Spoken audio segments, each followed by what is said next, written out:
My hotel is about a 20-minute walk from the Coliseum, so I decided to take a hike down here before dinner. I've been to the Coliseum probably 4 or 5 times in my life. Okay, I'm back at the Coliseum. I caught the metro down here this morning. I'm not going in here today because I got a late start, as you can see from the crowds. It's a real madhouse. Anyway, if you look down the street, that may be the Palatine Hills there, and I'm not sure exactly what that is. Actually, I'm in the center of Rome, what is known as the Roman Forum. It's where the central square was located. I believe the Senate building was in here, as well as the Justice building, the courts. Okay, this area is known as Caesar's Forum, and I'm not real sure what went on here that differ from what went on at the main Roman Forum. Something looks like a castle there, just next door to the Roman Forum, which is just next door to the Coliseum. So all this stuff is right in here together. And I'm still headed toward the train. This is Emperor Domitian's Forum. Domitian was murdered in 96, and this forum was dedicated by his successor in 97. It is directly across the street from Caesar's. Okay, here we go again. We have another forum. This one, best I can make out, I believe this is Trajan's Forum. Trajan was an emperor, I believe, 1st century AD. So all these forums are all in here, the same area. And it looks like every Caesar had to have his own little forum to prove his importance. Anyway, this one, I like this one. This has got quite a bit left to it. Quite a bit of the old structures are still here. Okay, this is Victor Emmanuel Monument. And what it commemorates is the unification of Italy, which is the Italy we know of today. But before that, it was just a bunch of city-states and so forth. It was unified in 1861, and this monument was built, I think, for the 50th anniversary. So it's not that old, it's early 20th century. But anyway, it's a pretty impressive monument. This is a roundabout here at Venetia, Piazza di Venetia, I believe it is, Venice Plaza. We're deep within the heart of Rome. Anyway, here we are.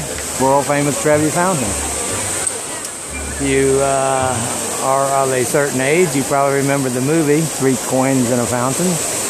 And other movies have been made featuring the Trevi Fountain. Throw a coin into the fountain, you'll always return to Rome.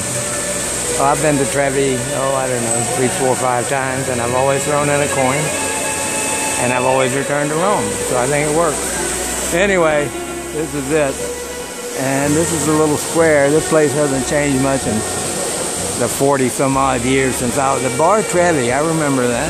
I think I had a beer in the Bar Trevi. It used to be a sidewalk cafe. Maybe this gelateria, this a pizza place. And also over here, I don't see any outside tables though. Anyway, it's a madhouse here. Don't come to Europe in the summertime. The only reason I'm here is because I wanted to go to the San Fermin Festival, which is only in July. Best time, late spring or Pantheon. It is probably the best preserved Roman artifact.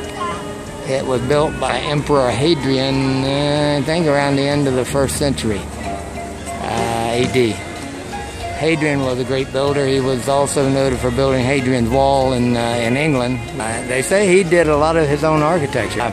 There is a flaw in the front here, and those columns are 10 feet shorter than they're supposed to be. They're supposed to be 50 feet, and they're only 40 feet. The original columns were being brought over from Greece, and probably the boat sank, and the columns got lost. The largest freestanding dome in the world, I think, until modern times. It's a big dome. You may not see it from this angle, but it's the Pantheon. That's Pan for all, and Theos is God, so it's Pantheon, all gods. Up until the Christian era, the Romans were very tolerant about their religion. You could worship any god. Okay, this is inside the Pantheon. It's a pretty impressive structure. It's very big. I don't know the exact dimensions. I know that at the base, I think the walls are 23 feet thick, and then as you go up to the top, they keep getting thinner and thinner, until at the very top they're about 5 feet thick.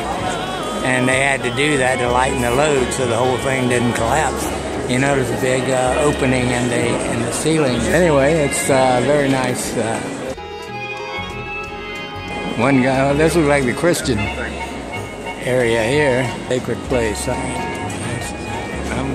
I'm good with it. Praying over here. Let me get out of here.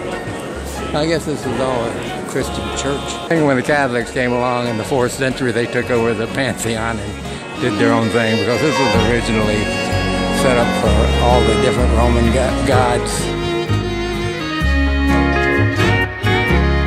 There's a river of mercy flowing from God's throne.